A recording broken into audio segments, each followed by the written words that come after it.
dream that one day this nation will rise up, live out the true meaning of its creed. So even though we face the difficulties of today and tomorrow, I still have a dream.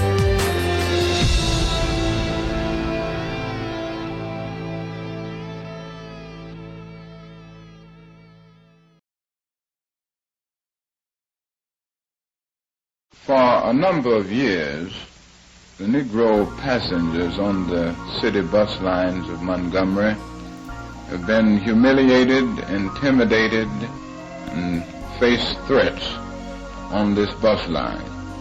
Just the other day, one of the fine citizens of our community, Mrs. Rosa Parks, was arrested because she refused to give up her seat for a white passenger. Mrs. Rosa Parks was arrested and taken down to jail, taken from the bus, just because she refused to give up her seat. At present, we are in the midst of a protest, the Negro citizens of Montgomery, representing some 44% of the population. 90% at least of the regular Negro bus passengers are staying off the buses, and we plan to continue until something is done. A middle-aged black seamstress, Rosa Parks, sparked an end to segregation in public transportation with a brave but illegal act of protest. In Tuskegee, Alabama, she was born Rosa Louise Macaulay in 1913, when the wounds of slavery were still painful to Southern blacks. For decades after the emancipation of slaves, harsh conditions continued to oppress Southern blacks as they struggled to survive. Many of them were poor sharecroppers, uneducated, with few rights and little opportunity to rise above their circumstances. They feared the Ku Klux Klan, racist white thugs who roamed the streets at night, clad in hooded white robes carrying flame torches to intimidate blacks with violence and the threat of lynching. The Ku Klux Klan was not an institution that merely spoke or merely advocated racial supremacy of the white race. It literally was a terrorist, what we would today call a terrorist organization. Rosa's grandparents had been born slaves, but after emancipation, their parents managed to purchase a farm. As a small child, Rosa helped farm those 260 acres. Her mother taught Rosa to read before she began attending the local all-black elementary school. In her autobiography, she recounted that while she and her brother had to walk with other blacks to their one-room schoolhouse that often lacked desks, most of the white kids took buses to their brand-new school. Rosa recalled when her grandmother severely reprimanded her for standing her ground with a brick when a white boy threatened to hit her in the street. After Northern troops withdrew from the South, the states enacted Jim Crow laws to keep blacks in their place. These laws made sure that blacks and whites did not have to come into close public contact. Facilities such as public bathrooms, water fountains, seating areas on buses, restaurants, hotels, hospitals, and schools. Every public necessity and service in the South was segregated and seemingly designed to make blacks feel inferior. It was common to see signs that read for colored or white use only. These laws were considered fair and constitutional for many years. However, the reality of segregation was far from fair. It was profoundly destructive emotionally and psychologically. There are many ways that the segregation was implemented. It was implemented in housing, such that there were covenants and real estate covenants that said that blacks simply couldn't live in certain neighborhoods. It was implemented in education. meaning that blacks and whites could not attend the same public schools. There were issues as it related to employment, such as many employers were literally prohibited from hiring blacks. After completing the 6th grade at the age of 11, Rosa was sent to Montgomery, Alabama, to attend the Industrial School for Girls, co-founded by the fearless Boston native, Mrs. Alice L. White. The school was run entirely by enlightened white women educated in the North. At this school, Rosa first experienced a culture of whites treating blacks with dignity and respect. Women had recently won the right to vote. Before that milestone, girls weren't expected the need of much education. But in the Roaring '20s, Rosa's teachers encouraged her to develop a sense of her individual worth and seek opportunities no matter what stood in her way. Mrs. White was a brave role model. She knew firsthand the nature of the challenges Rosa would face since Mrs. White was ostracized by local whites for her work. Twice, arsonists burned the school down. The white teachers were so condemned that some found it easier to attend black churches on Sunday. Rosa took a job at a shirt factory in Montgomery, and in 1932, at the age of 19, met and married Raymond Parks, a barber and an active member of the Montgomery chapter of the National Association for the Advancement of Colored People, the NAACP. The NAACP came into being because many of the issues that were facing African Americans were not just a matter of being denied equal transportation, not just being able to sit at lunch counters. African Americans were literally being threatened in terms of their lives. There were race riots in many of the cities in the South that were literally creating a situation where it was unsafe to be African American in certain communities. In February 1909, the NAACP was founded by a small group of educated whites and blacks committed to protecting the human and legal rights of African Americans. The organizers understood that the U.S. Constitution and its overarching democratic laws held the key to freedom for all Americans, blacks included. The 15th Amendment of the Constitution gave black men the right to vote in 1870. Later, in 1920, the 19th Amendment was ratified to give all women the right to vote, but it was especially hard for blacks in the South to enjoy this right. The majority of whites did not want blacks to have any power. Registration officials invented so-called literary tests and charged poll taxes that made it impossible for poor, uneducated black citizens to vote. It even took Rosa, who was not poor and who was well educated, 3 attempts before she succeeded in getting her registration certificate. In 1943, Rosa became an active member of the Montgomery chapter of the NAACP. The NAACP brought many lawsuits in attempts to use the federal courts to fight Jim Crow laws. For years, it met with little success. They want to throw white children and colored children into the melting pot of integration, out of which will come a conglomerated, mulatto, mongrel class of people. Both races will be destroyed in such a movement in about time. But in 1954, the NAACP Legal Defense Fund, led by future Supreme Court Justice Thurgood Marshall, succeeded in arguing and winning a landmark case in the U.S. Supreme Court.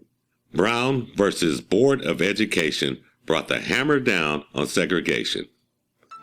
For the first time, the Supreme Court ruled that segregation in public schools was unconstitutional nationwide. At last, people fighting racist treatment in the South were giving some hope and the encouragement necessary to persevere. In 1950, Negro parents, backed by the National Association for the Advancement of Colored People, brought suit against the Anderson County school system, which administers Clinton High School, asking that their children be admitted. The federal judge in this section of Tennessee in 1951 and now is Robert L. Taylor of Knoxville. The Anderson County school case was before my court about 5 years ago. At that time, I held that the colored children were not entitled to enter the Clinton High School because they were being furnished equal but separate facilities. At that time, the equal but separate facility doctrine was the law. The Negroes appealed Judge Taylor's decision, and when the Supreme Court decision of May 1954 ruled against segregation, Judge Taylor's ruling was reversed. On January 4, 1956, he ordered Anderson County to comply. It is the opinion of this court that desegregation as to high school students in that county should be effected by a definite date, and that a reasonable date should be fixed as one not later than the beginning of the fall term of the present year of 1956. Accordingly, on August 20, 1956, approximately 700 students registered for the fall opening without incident. 12 of them were Negroes. Judge Taylor told them all to obey the law, and there seemed to be no questions. Then, another voice was heard in Clinton. John Casper, an outsider, a white supremacist, told them that the law need not be obeyed. Our failure to date has been failing to attack at every level and continuously. But we in the White Citizens Council say now, yesterday, today, and forever, as long as there is one living white man in the United States, the Supreme Court is not the law of the land. That decision is not the law of the land now, or it never will be. Never. One of the daily injustices black people endured was on public transportation. Though most of the people who rode buses were black, southern cities only hired white bus drivers who had the authority to say who sat where on the bus. Since many whites didn't want to sit with black people, it became customary for blacks to board buses from the rear and sit in the back. Whites sat in the front, although all paid the same fare. If the bus filled up, it was expected that black passengers would give up their seats for white passengers and stand in the back. Rosa was returning home on a city bus after a long day working as a seamstress at a local department store. Blake was the driver. Although Parks was sitting in the black section, she was in the first row. One white man needed a seat, so Blake approached the 4 blacks sitting there and told them to get up. 3 did. Parks didn't. His front seats were occupied, and with one man, a white man, standing. At this point, the driver asked us to stand up and let him have those seats. And when none of us moved at his first words, he said, "Y'all make it light on yourselves and let me have those seats." And when the policeman approached me, one of them spoke and asked me if the driver had asked me to stand. I said, yes. He said, "Why don't you stand up?" I said, "I don't think I should have to stand up." And I asked him, I said, "Why do you push us around?" He said, "I do not know, but the law is a law."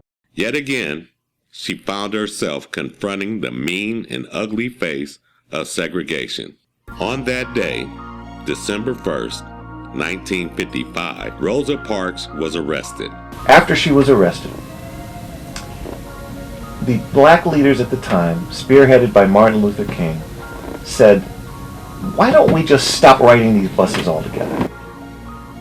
One of the interesting things is that 3/4 of the riders of the buses in Montgomery, Alabama were black. Word spread through the city. That night, the Women's Political Council printed and distributed an auspicious flyer throughout the Montgomery's black community.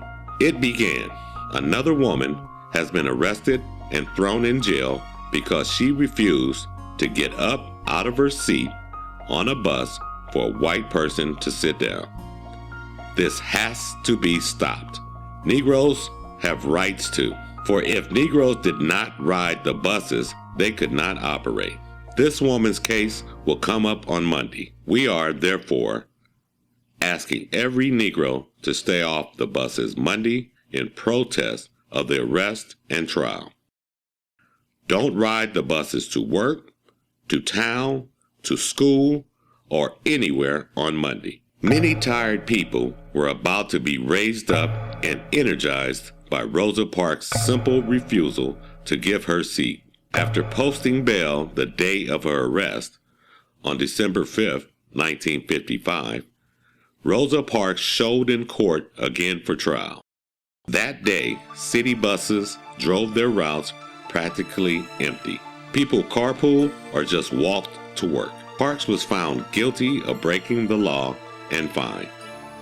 That evening, black commuters gathered in the basement of the Dexter Avenue Baptist Church, pastored by a relatively unknown preacher, the 26-year-old Reverend Martin Luther King. The Montgomery bus boycott of 1955 had begun. When Rosa refused to relinquish her seat, she didn't know her cause would start a boycott or become a test case for fighting segregation on public transportation. The fairness of segregation on buses needed to be argued in a federal court. Ultimately, the NAACP Legal Defense Fund, led by Thurgood Marshall, took the case before the U.S. Supreme Court. In 1956, Rosa's conviction was overturned. The highest court in the land struck down states' laws that allowed segregation on public transportation. The boycott lasted 382 days. The decision rendered by the Supreme Court yesterday was a victory. But it wasn't a victory for colored folks. Don't make that victory that small. It wasn't a victory for 50,000 Negroes in Montgomery.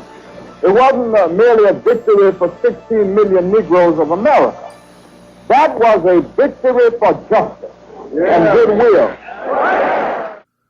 Rosa and many more would never ride a segregated bus again. The call of the civil rights movement was soon felt throughout the country. It invited all freedom-loving people to join together against oppressive laws and governments, racial discrimination, and hatred. Needing a fresh start, in 1957, the Parks moved to Detroit. Rosa got a job on the staff of the United States Congressman John Conyers, Jr. In 1964, the work and sacrifices made by thousands of activists, white and black, paid off. Congress passed the Civil Rights Act legislation that outlawed discrimination based on race, color, religion, sex, or national origin. The next year, the Voting Rights Act passed.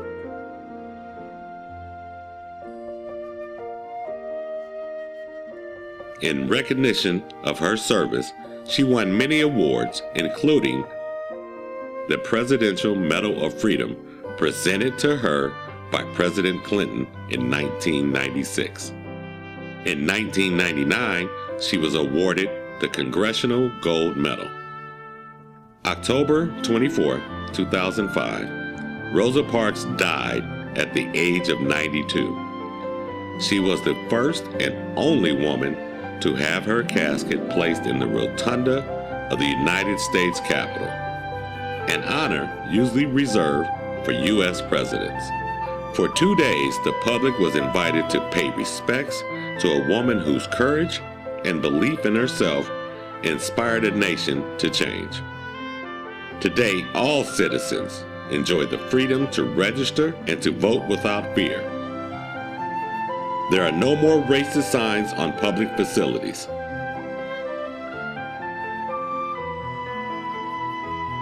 The United States elected its first African American president in 2008. Rosa Parks led the way.